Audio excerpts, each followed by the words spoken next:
This is a lecture from Open Tuition. To benefit from the lecture, you should download the free lecture notes from opentuition.com. We now come to look at microeconomics. The previous chapter and lecture looked at macroeconomics, which is really the big things in life, how governments can influence employment, how inflation may be caused or dampened down, how governments can stimulate the economy or dampen it down slightly. When you come to look at microeconomics, we now focus down on particular products, maybe particular sectors of an industry. And it looks at product prices, the cost, the demand of the products. It looks at how changing the price might or might not change the demand. This is known as the elasticity. It looks at different types of competition. So the first thing we will look at is the demand curve. And the demand curve looks at the relationship between price that will be charged for a product and the quantity that will be sold. Now here the curve has been drawn as a straight line. More general types of curves would really be curves. There's no reason why price and quantity are linearly related. It might be that you're kind of coming up here and then at a particular price, the demand changes in a different way across the demand curve. But for the purposes of your syllabus, we can look at linear straight demand curves. And this is of what you might call a normal product. Here, when the price is high, so here's a high price, you'll see the quantity demanded is very low. But if you were to drop the price down to here, then it is saying that the quantity demanded will increase. So this is normal behavior. If you drop the price, the quantity demanded increases. There are apparently some sort of goods which have got a very high kind of what you might call a steam value, kind of luxury goods, where maybe the buyers have more money than sense, where by increasing the selling price of the goods, you increase their apparent attraction to people, and an increase in price would actually increase the demand for those goods. But those are very rare, very peculiar, and we're not going to look at them. Now, the steepness of the demand curve can vary. And we're introducing here this term elasticity. And elasticity looks at how demand changes with price. And basically what it is, it's the proportional or percentage change in demand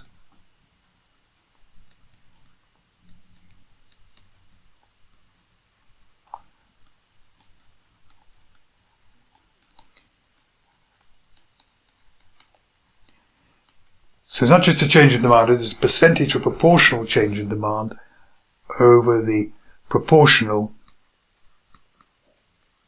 change in price.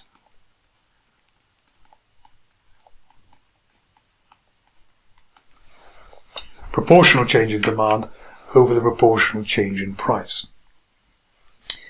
So colloquially, how much demand changes when you change the price. Now, technically speaking, this is going to be negative, because when you increase the price, you're going to decrease the demand. But the convention is that you ignore the sign. So any elasticity you see is going to be a positive figure. If this is 0, if this is 1, then if it's kind of saying if you increase the price by 10%, you'll decrease the demand by 10%. Essentially, the revenue is going to stay the same. You will be selling 10% less, but at a 10% higher price. You kind of come back to where you started from.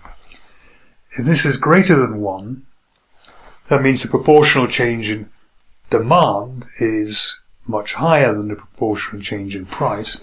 This is known as an elastic product. It's very price sensitive. A small change in price gives rise to a large proportional change in the quantity. And if it's less than 1, it's inelastic.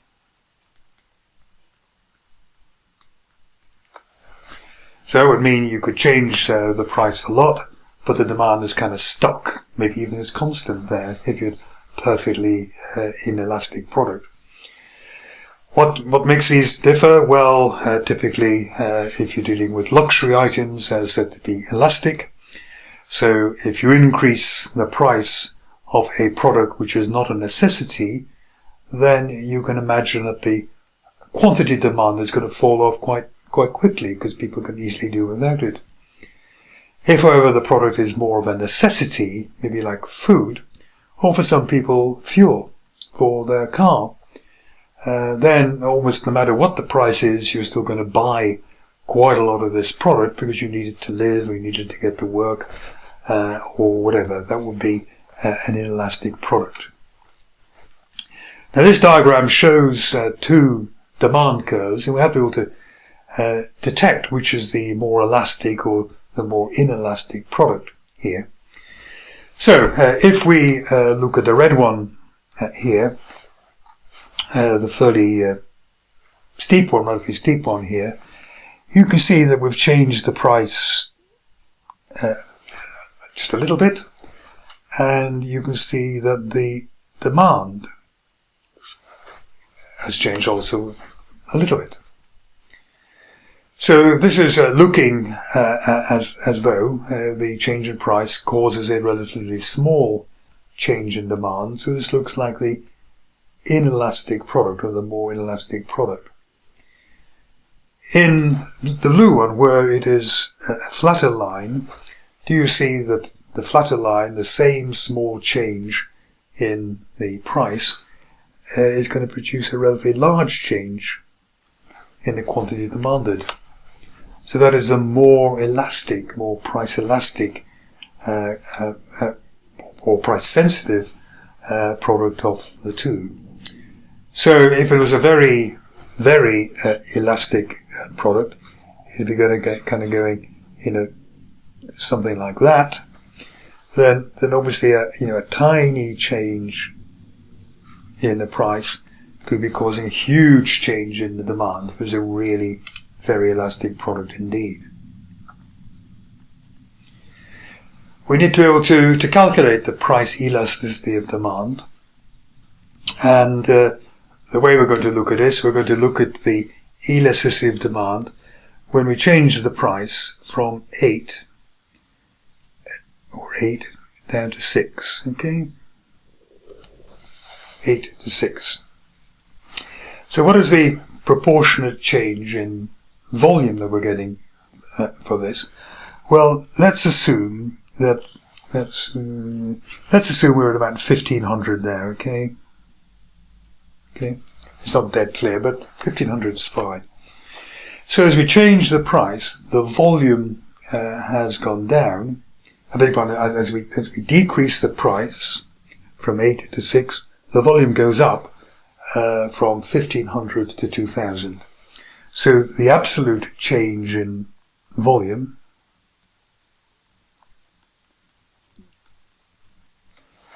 that is the absolute change, and the proportionate change is that we would divide that by the starting point divided by 1500. So the proportionate change in volume is proportionate to your starting point, how much is volume changed. So that's going to be simply 500 over 1500. It's a third. It's about 0.33. What has been the proportionate change in price? Well, the proportionate change in price is we've moved to 6 away from 8, and we started at 8. So divide by the starting point. So there's a change there of 2 over 8. It's going to be a quarter. Now, strictly speaking, do you see the top line is minus? It's 6 minus 8, but we're going to be ignoring signs in here. so it's equal to 0.25. So 0.25, that's a quarter divided into 0.33, so that's going to be, we double, it's going to be 0.66, we double it again, it's going to be about 1.3, isn't it?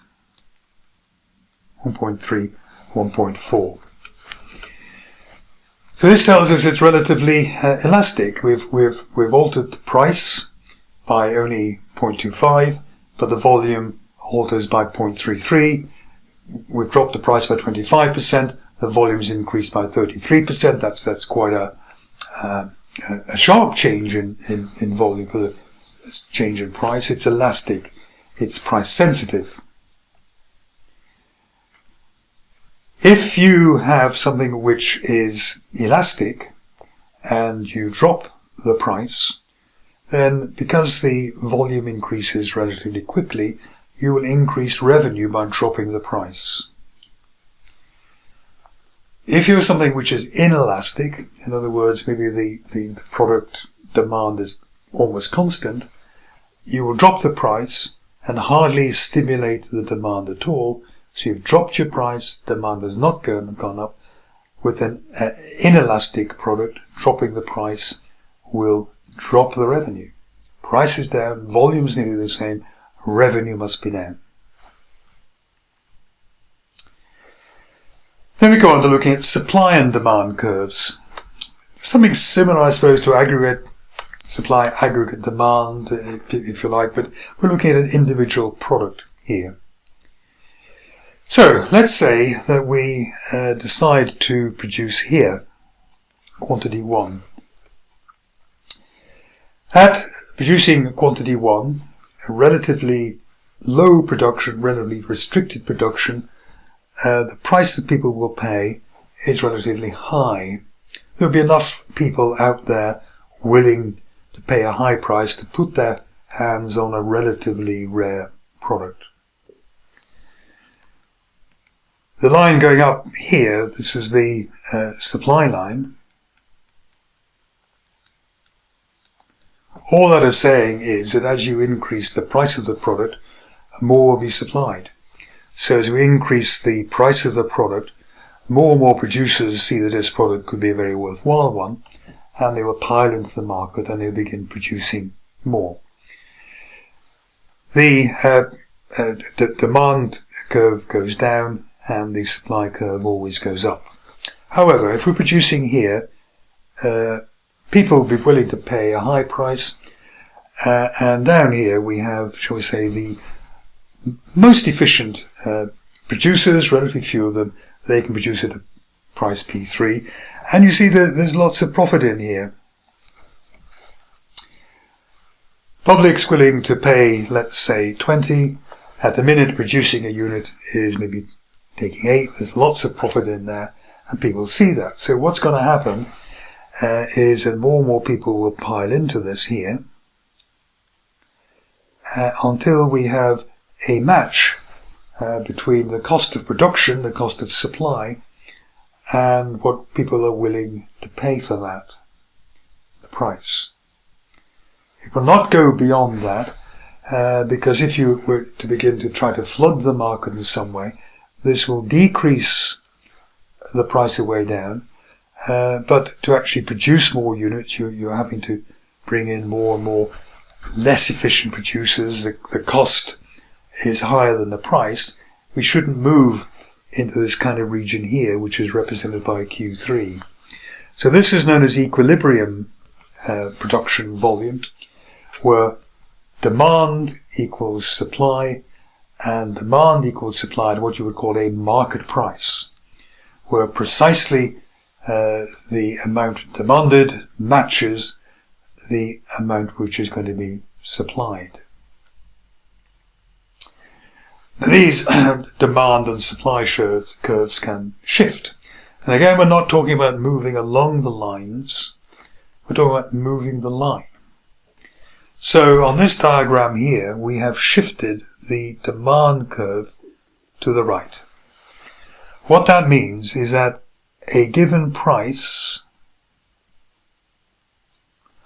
more product is demanded. So we've moved from here at a price, let's say, of 10, and suddenly more and more people want to buy at 10 there. Now, why is that? It's not that we've changed the price.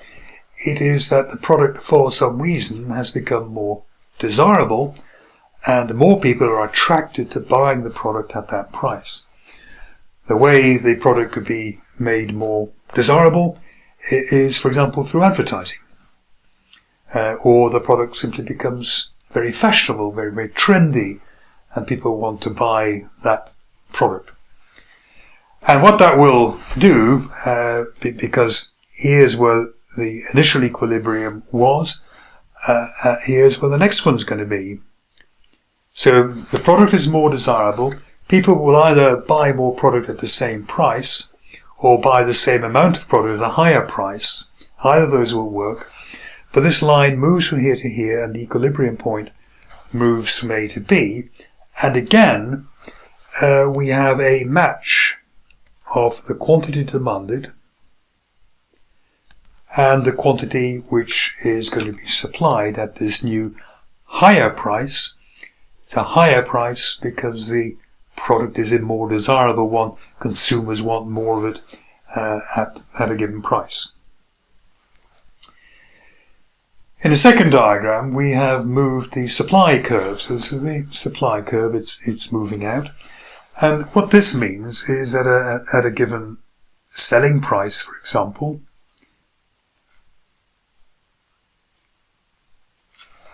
suppliers are willing to produce more of the item, even though they may not be getting any more money per unit. Now, why is that? What enables the suppliers to be able to produce more units, basically at the same price? And one explanation is that maybe they become more efficient. So if a supplier buys a new machine which is capable of producing more product at a given price, this will enable the supplier to actually reduce their prices. So what we have here is that we come down this way. The supplier can produce this quantity at this price. It's a lower price than what they were doing previously, and this will in a way stimulate demand so that people will demand more at the lower price which is now available because the supplier is more efficient. So don't mix up shifts to the left or the right of demand curves. Don't mix that up with moving up and down the demand curve like this. This is a line shifting to a new position rather than us travelling up and down it. Cost curves, just very briefly on cost curves, just to understand them. So here is what's called the average cost curve, average fixed cost curve. So if your fixed costs were, let's say, 100,000, if you're producing 10 items, then we're looking at a cost per item of 10,000. If, however, you are producing 100 items, or 1,000 items, let's say, then your cost per unit on fixed cost is coming down to 100. And if you're producing, obviously, 10,000 items,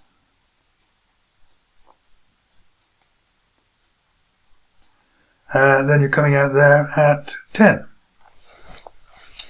So the average cost curve falls off very rapidly here as you produce more and more units. Obviously the cost fall is not as rapid if we go from producing 10,000 items to 20,000 items. We go from 10 to 5, but you get the really big fall off. So what we're doing is we are using this fixed cost on more and more items, and we go down that curve.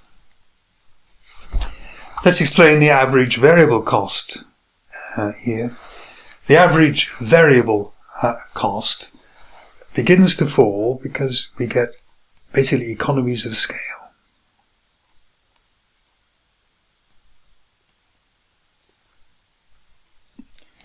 So if you're producing very few units, maybe you have to buy raw material at $10 a kilogram. But when you go out and produce a lot more units, you can get a really good deal from the supplier, and maybe the cost of raw material per kilogram goes from 10 down to 7, and then maybe down to 5 and so on. So at early stages here, you get what are called economies of scale from basically operating in a larger, more efficient way. However, it is reckoned that at some point you will begin not having any more economies of scale, you'll get diseconomies.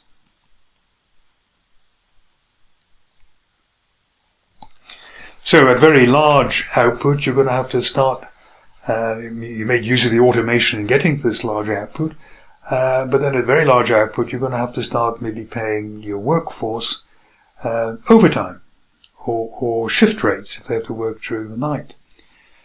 You've bought the material as best you can, but now you have to going to have a problem maybe sourcing material. You've bought up nearly the world's supply of material. Laying your hands on any more kilograms of this increasingly scarce material is going to push up that market price of the material. And so what we have out here at very high levels of production, diseconomies of scale come in and the average variable cost is going to rise. And all we have here is basically the sum of these two lines here, the average total cost. Now, marginal cost. What is the marginal cost? The marginal cost is the cost of one more unit.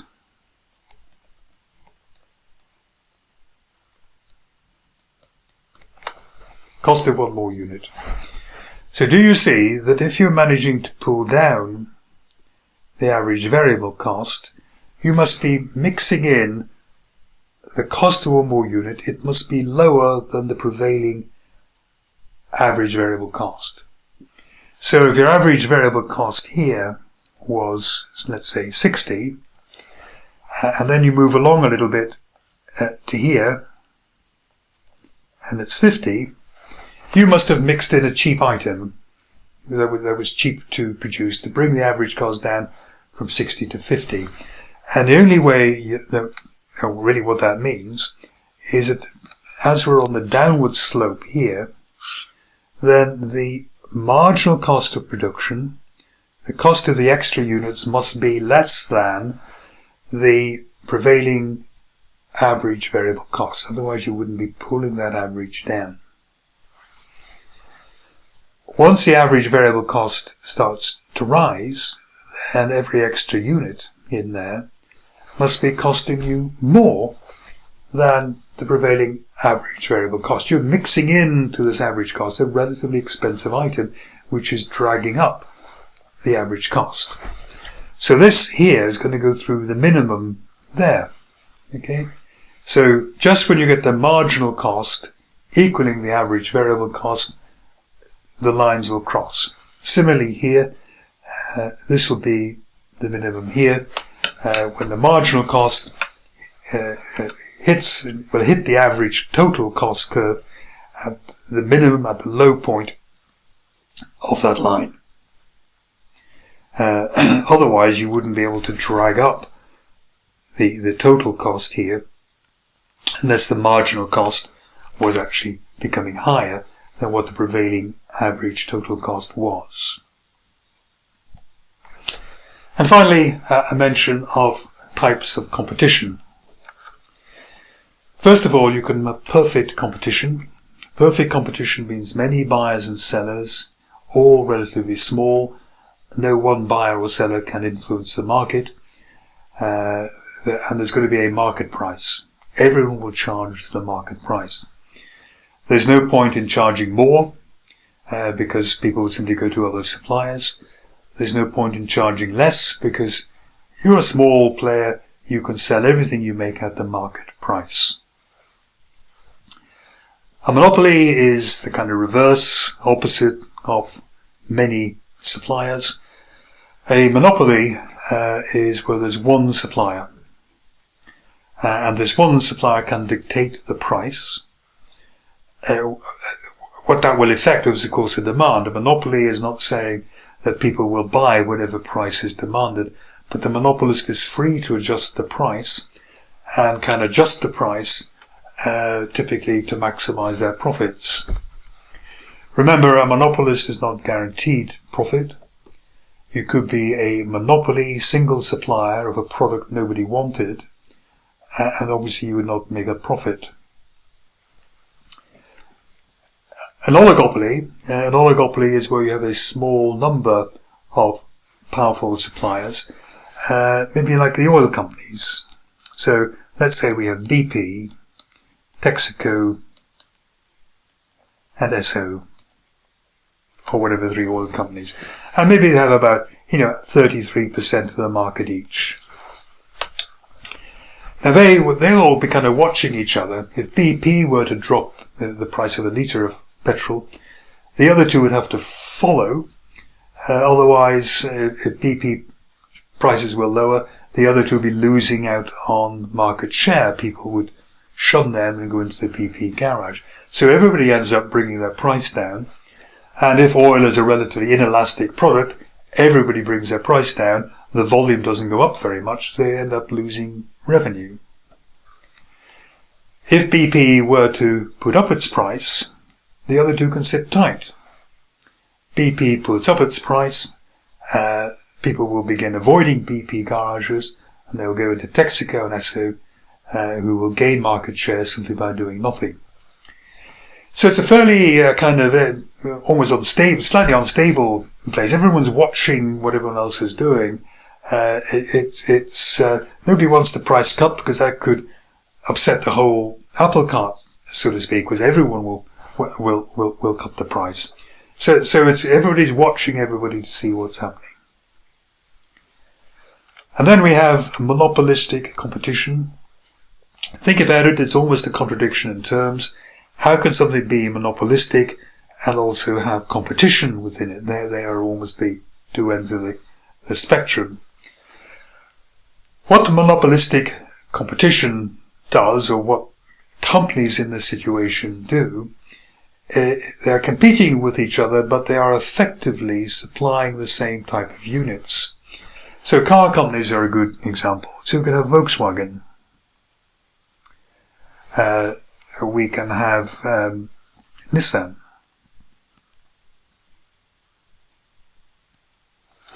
We can have Ford, etc. Now, all of these 3 companies, they will all supply what you might call a family car.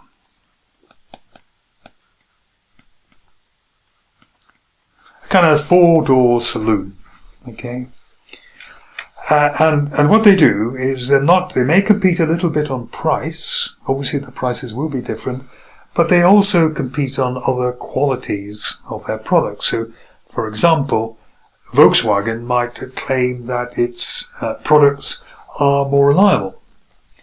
And therefore, more reliable, maybe you pay a little bit more. Or they hold a second-hand value better, therefore you pay a little bit more.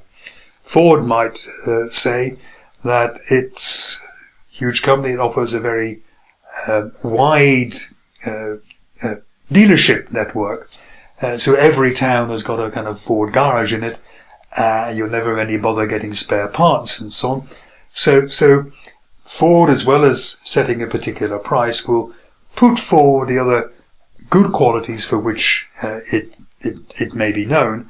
So you are competing in something other than just prices, sometimes called non-price competition, to try to get the edge on the competitors.